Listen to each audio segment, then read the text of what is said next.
Okey, yang kiri yang Thailand punya, ada tulisan Honda Bandu Stuki 97. Ni yang Indonesia punya, pasang itu kejap dah crack cuba tengok dah.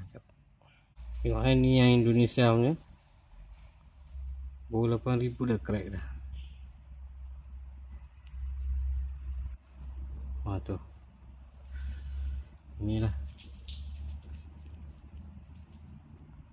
label dia macam ni. Label dia pun lain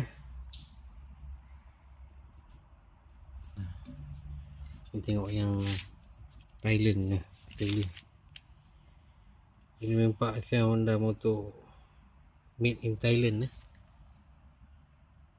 K97T01 29 bulan 7 2025.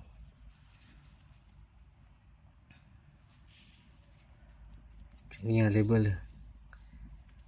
Ni baru betul lori punya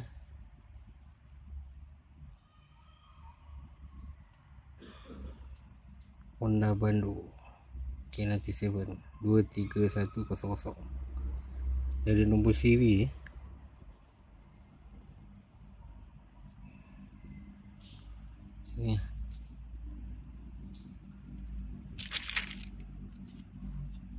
Ni Indonesia punya.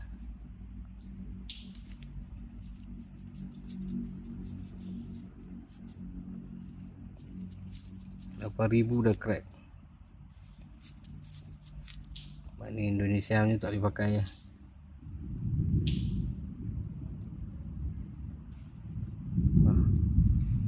So kita guna yang ni lah, Thailand punya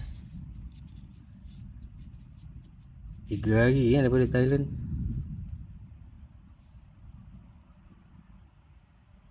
So label dia kena ke arah kita lah kalau nak pasang sini.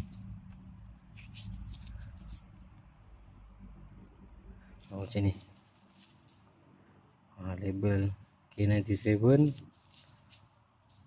Honda Bandu ke arah kita macam ni. Masuk dekat ni.